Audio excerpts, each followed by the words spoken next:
What's up? Woo! Fan van. It's pretty crazy, eh? You gotta watch a game live. Yeah, it's yes, I've been watching it. Not the game I thought that we would have, but like in the best way possible. Other than the Chytil thing, that is not the best thing possible. Yeah, yeah, not great. And then That, Lekkermacki also left the game after he tried to throw a hit. So 2/3 of the Canucks yes, second line and is I out of this missed game. that. Yeah, so it was he tried to hit Wah or Roy, depending on how you want to say it. And it kind of went into it with his shoulder and maybe his shoulder or his elbow or something like that because he dropped his arm. I don't think we saw him after that hit. So tough for those. Because that was early, right? Yeah, very. Yeah, okay, so I missed the first Vancouver goal because turned on the game right as it was about to start. And I was like, I need to go steam some bao buns because it's dinner time. And then the bao buns boiled over. And I had to go save my bao buns, came back, and I was like, it's been 3 minutes. I won't have missed anything. Well, so yeah, no, I didn't see the first goal, and I didn't see Lekkermacki go, which was kind of, well, funny is maybe not the right word, but like, obviously at the very beginning, they're like, we just have word, Brock Best is not going to be here, Jonathan Lekkermacki is going to be standing in, and then like, I'm watching the game, I'm like, okay, where is he? Yeah, so not great. And then Chytil too. What did you see the hit on Chytil? Yeah, I did. So no penalty at all on the play. Initially they had him in the box, but then they reviewed it. What are your thoughts on the play? So I actually, like, in my Discord server, one of the guys I talk to a lot about hockey is a really big Caps fan. So we've been talking amongst ourselves for the most of this game. And so we had a conversation about it. And I messaged him and I was like, Tom Wilson just fucked up. And he was like, what are you talking about? It's a clean hit. And then so we had a bit of a discussion about it. And I don't like the fact that it was like after he'd taken 2 strides, like the pass had been done. It was unnecessary. But I do agree that the hit didn't look targeted and he didn't like go for his head. I'm kind of in the camp of like, I feel like it's sportsmanlike to try and avoid doing that to people who you know have a history of head injuries. And at the end of the day, like, he could decide to retire from the NHL. Like, you know, there does come a point where you're responsible for your own whatever. And if it's a legal hit, it's a legal hit, regardless of what your circumstances are. But I didn't like it. But I do understand why they didn't give him a penalty, even if I didn't like it. Does that make sense? Yeah, I agree. Is that too level-headed? No, I mean, the thing is I had to put a bunch of money in the swear jar because I try and keep it to a minimum on the stream. But after that hit... I'm sorry. No. You it's fine. It's fine. It's YouTube. You do whatever you want. I already dropped 5 F-bombs, so you know. Oh, okay. We just have a joke in the stream. So if somebody swears in the chat or swears on the stream, we've got a swear jar emoji that they can put up there. So yeah, okay, Zach gotcha, McNally putting a swear jar in the chat for you there. I'm British, so you're probably gonna make a lot of money. Yeah. No, I think the thing is, it's one of those ones, it's kind of a blindside hit, right? So Chytil doesn't see it coming, and so he can't really prepare himself. But at the end of the day, you have to be aware of your situation. There's a reason in the NHL why they don't. If you get hurt, it's like, oh, he's got an upper body injury, he's got a lower body injury. Because we know for a fact, guys like Tom Wilson, there's other guys in the league that are going to target people based on what injury they have. So, but I mean, Chytil, we all know he's one hit away from leaving the NHL permanently. So we hope for the best for him. Yeah, it makes me nervous. Yeah. For his health and the fact that we're already like lacking good centers. Yeah. We can't afford to lose a second line center. How comfortable are you with Ratu being the second line center? Well, yeah. I was going to say at least Elias Pettersson like looks kind of alive. In this game, like even just at the end of that last period, like I was happy with his forechecking. Yeah, weird, right? He was standing in front of him battling with Protest, who's 6'6". He stopped him from getting a chance. Like, let's go. Well, he scores his first goal. That's our married man. You think for a guy like Petey, who last game had so many chances around the net, looked really good in the overtime, finally gets his goal early in this game. Is that kind of, you think for these guys playing hockey, You get one. Does that mean that P is going to be on a roll now? Like, is it possible for him to now just start potting them on a regular basis? I mean, I think it is playing with fire to say that with any definitiveness, but I think like, what is going on here? I think like one of the issues that has seemed to be recurring with him ever since, since the beginning of the year is that his play has looked very mental based. Does that make sense? Like it's felt like when he plays poorly, it's not because he lacks the skill. Sometimes it's been because of injury, yes, but it's almost looked like he had the yips last season. And so I feel like if he has a good moment, I don't know if that's going to like carry forward indefinitely, but maybe for at least like a game or the beginning of another game. That sounds like such a tiny amount of time, but it can build, right? That's kind of how that's truly where I think he's at. That he cannot just carry himself by his own sense of confidence because he had it knocked at some point, and so you kind of need to build it brick by brick. Yeah. Do you think part of him playing a little better because he got Connor Garland as one of his line mates to start? And I think one of the problems we were talking about with Petey is Petey was the one having to dig the puck out. Now he's got Connor Garland to do that, which frees up Petey to be more of a goal scorer. Yeah, I wrote notes about that actually. Like so against Chicago, they only spent 2 minutes 46 together, but they had a 100% Corsi for percentage and a 100% shots for percentage when they were together, which are better stats than they had on the previous game. But they spent like pretty much double the amount of time together as well than they did on the previous game as well. So like it looked like a really promising line combination with those two. I also think it's like it's good because there's kind of a variety in the way that they play as well. Like I know Garland can get some good goals on his own, but I would consider him to be in the playmaker bucket overall, just because of his kind of rattiness. Whereas I feel like when you see Petey do well in terms of his offensive play, like not talking about his defensive stuff here, like it's usually very like sudden burst like things, and so having a guy like Garland to be able to enable that and facilitate that, I think is really good. Which is pretty much what you just said. So you agree? Yeah, no, I'm in favor of it. Yeah.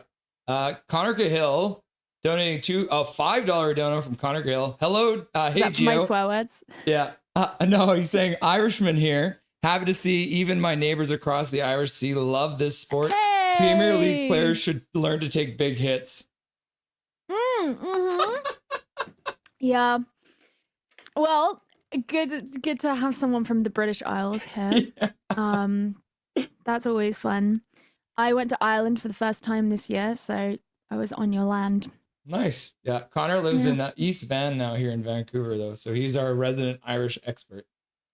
Oh, that's cool. I'm still yet to ever go to Vancouver. It's someday. Like my dream trip, but I just haven't been yet. Make sure you do it during the hockey season because you don't want to be here in the summer because there is no Canucks hockey in the summer.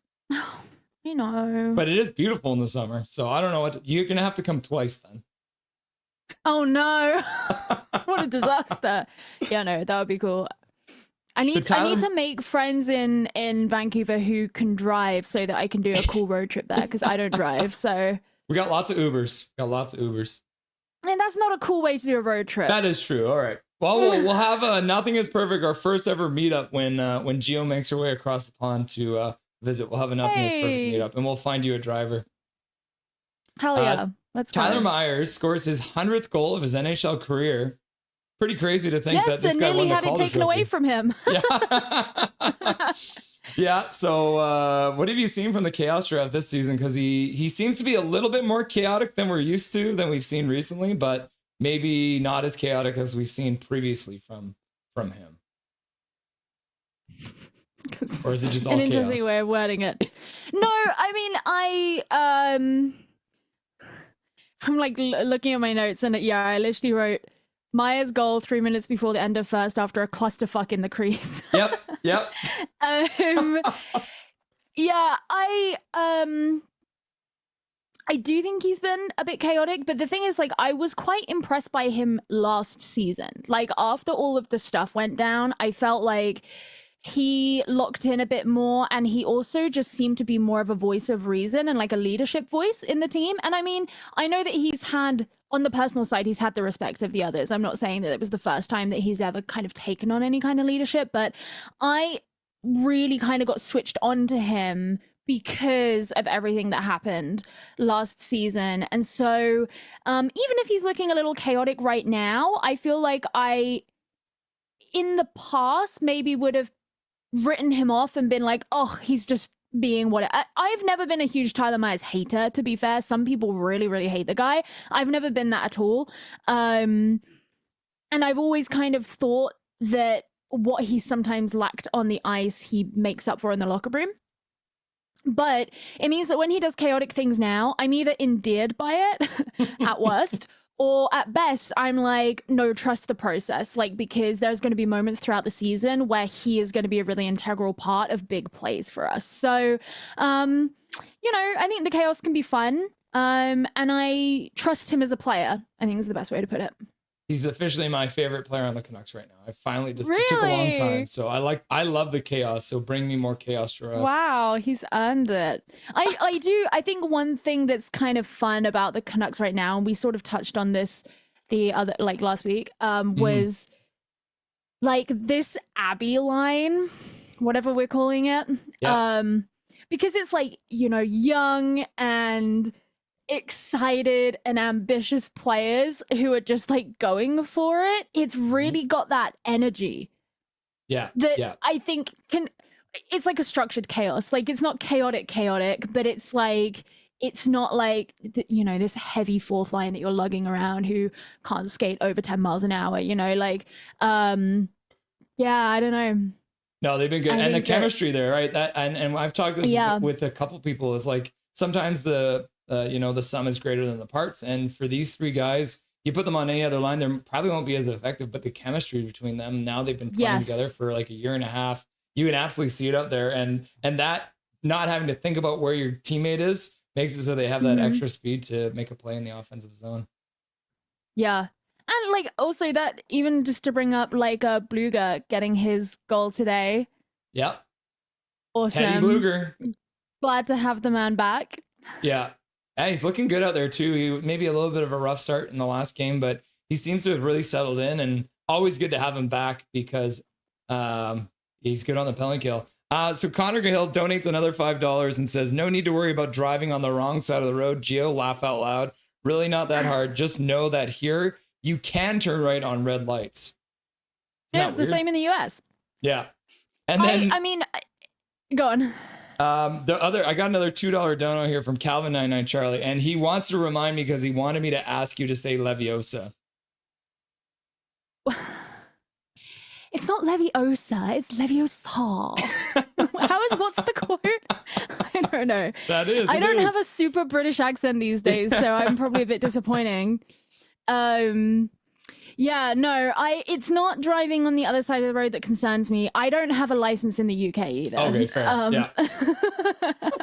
So I just don't. It's not a good idea to put me behind a wheel of a motor vehicle.